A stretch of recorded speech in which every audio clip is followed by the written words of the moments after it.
Terluri-luri. Bruk, au, ringis Luri sembari memegangi sikunya yang tergores lantai.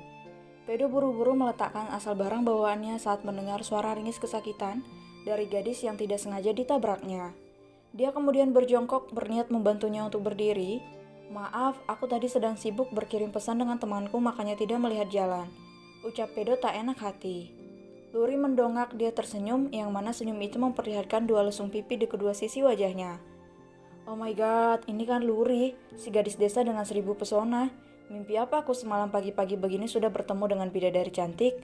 Untung saja aku tidak melarikan diri dari tugas yang diberikan ibu untuk mengantarkan makanan ke rumah sakit. Hehe, manisnya gadis desaku. Selamat pagi Tuan Pedo, sapa Luri seraya menerima uluran tangan pria yang sedang terpaku di sampingnya. Oh, selamat pagi kembali, cantik, saut Pedo tergagap. Kau tidak apa-apa kan?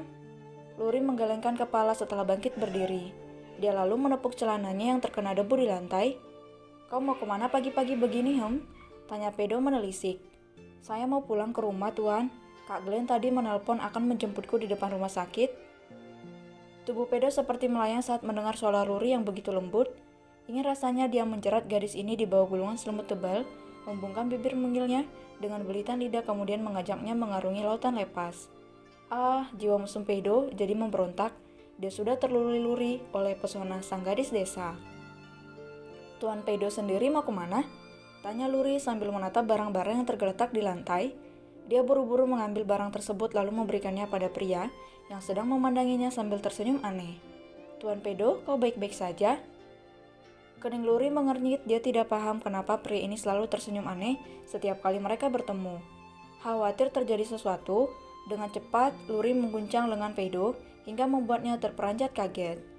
Astaga, kaget aku, pekik Pedo sambil mengelus dada. Maaf Tuan, cicit Luri takut. Maaf apa sih cantik? Seloroh Pedo dengan gaya genitnya. Luri, bisa tidak kau jangan bicara formal padaku? Panggil Pedo dan bicaralah dengan gaya yang santai. Kalau seperti ini kita jadi terlihat seperti atasan dan bawahan, tahu tidak? Tapi Tuan, hei sudah dibilang panggil Pedo saja, protes Pedo pura-pura marah. Kepala Luri tertunduk, dia gugup sekali. Panggil kakak saja ya, rasanya sedikit aneh kalau saya hanya memanggil nama. Ucap Luri mencoba menawar. Baiklah terserah kau saja, sahut Pedo. Glenn yang saat itu merasa heran karena Luri tak kunjung keluar, akhirnya memutuskan untuk masuk ke gedung rumah sakit. Keningnya langsung mengerut ketika mendapati sang adik ipar tengah berbincang dengan seorang pria. Bukannya itu Pedo ya? Wah, jangan-jangan dia sedang menggoda Luri. Ini tidak boleh dibiarkan. Pedo adalah penjahat kelamin. Aku tidak akan membiarkan Luri menjadi korban selanjutnya. Dengan langkah 1000 Glenn bergegas menghampiri keduanya. Dia langsung menarik Luri ke belakang tubuhnya begitu dia sampai. Ada urusan apa kau dengan adik iparku? Tanya Glenn menuduh. Sebelah alis Pedo terangkat ke atas. Dia lalu bersedekap sembari menatap jengkal ke arah Glenn yang sudah mengganggu waktunya bersama Luri.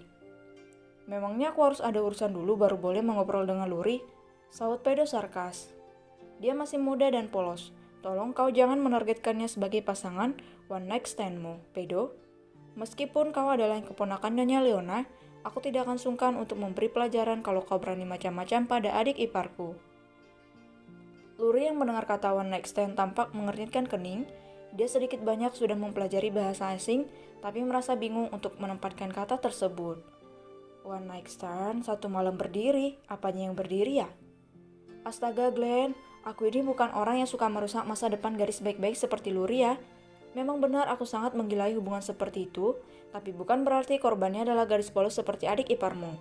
Asal kau tahu saja, yang menjadi pasanganku biasanya adalah wanita sisa. Tak ada satupun dari mereka yang masih perawan. Jadi kau jangan asal menguap dengan menuduh yang tidak-tidak. Kesal Pedo tersinggung akan tuduhan yang dilayangkan oleh Glenn. Glenn menatap seksama ke arah Pedo, dia mencoba untuk mencari kebohongan di sana, tapi tidak ada. Sepertinya dia memang sudah salah menuduh. Sudahlah, moodku rusak gara-gara bicara denganmu. Kesal karena dituduh ingin berbuat jahat pada Luri, Pedo akhirnya memutuskan untuk pergi dari sana. Namun, saat dia berjalan melewati Luri, dengan sengaja Pedo mengerlingkan mata. Dia terkekeh ketika Luri tersentak kaget kemudian buru-buru menundukkan kepala. Sungguh aroma gadis desa yang masih sangat kental. dan Pedro sudah tergila-gila dengan aroma garis desa tersebut. Sepeninggalan Pedro, Glenn segera berbalik kemudian menatap lekat ke sekujur tubuh adik iparnya. Matanya membulat saat mendapati ada darah segar di siku Luri. "Luri, ini kenapa? Kau bisa terluka, ha? Apa pria tadi melukaimu?" Bukan Kak Glenn. Tadi itu kami sama-sama tidak sengaja bertabrakan dan aku jatuh ke lantai. Mungkin sikuku sedikit tergores, makanya mengeluarkan darah." Jawab Luri gugup, dadanya masih berdebar kuat. "Jangan khawatir Kak, aku baik-baik saja kok." "Baik-baik apanya? Kalau kakakmu sampai melihat ini dia pasti akan sangat panik." Kesal Glenn merutuki perkataan adik iparnya. "Ikut aku, kau baru akan kuantar pulang setelah lukanya diobati." Luri menolak ketika calon kakak iparnya ingin membawanya pergi menemui dokter. Dia khawatir ada perawat yang mengenalinya kemudian melaporkan kejadian ini pada sang kakak. "Tidak perlu menemui dokter Kak Glenn, ini hanya luka kecil. Aku bisa mengobatinya saat tiba di rumah nanti." "Jangan membantahku. Luri patulah seperti kakakmu." "Bukan masalah patuh atau tidak Kak, tapi aku sungguh tidak apa-apa. Sebaiknya kakak segera mengantarkan aku pulang ke rumah kemudian kembali lagi ke sini untuk menemani Kak Lucy. Kasihan dia sendirian, kalau sampai ada apa-apa bagaimana?" ucap Luri mengingatkan. Glenn baru tersadar dengan calon istrinya ketika mendapat peringatan dari Luri. Dia menepuk keningnya beberapa kali sebelum akhirnya menggandeng tangan adik iparnya, lalu mengajaknya keluar. "Pasang seatbeltnya dulu." Luri mengangguk, dia segera menuruti apa yang dikatakan oleh calon kakak iparnya. Saat mobil mulai melaju, pikiran Luri kembali tertuju pada Bedo. Dia tersenyum samar, merasa aneh dengan degup jantungnya yang tidak beraturan. Luri, sebenarnya ini bukan hakku untuk ikut campur masalah pribadimu. Tapi aku sedikit kurang setuju kalau kau berdekatan dengan Pedro. Dia bukan pria yang baik untukmu," ucap Glenn membuka percakapan. "Bukan pria yang baik? Kenapa Kak Glenn bisa berkata seperti itu?" Glenn menarik napas. Dia sering tidur dengan wanita berbeda setiap malamnya. "Aku hanya tidak mau kau merasa terluka jika sampai ada hubungan tak biasa di antara kalian berdua." Bukannya marah atau tersinggung, Luri malah tersenyum. Dia tanggap akan kekhawatiran di diri calon kakak iparnya ini. "Kak, kita tidak boleh menilai orang hanya dari sisi luarnya saja.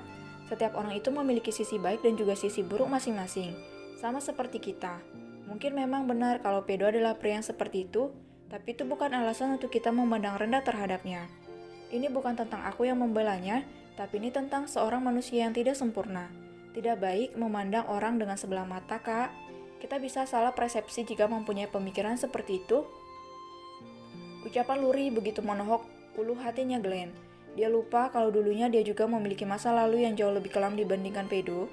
Tapi Lucy, calon istrinya itu sama sekali tak pernah menghakimi dosa-dosa yang telah dia perbuat. Lucy justru memintanya untuk memperbaiki diri dan berjanji untuk tidak mengulangi kesalahan yang sama. "Aku salah besar menilai Pedro seburuk itu. Ah, jadi malu rasanya."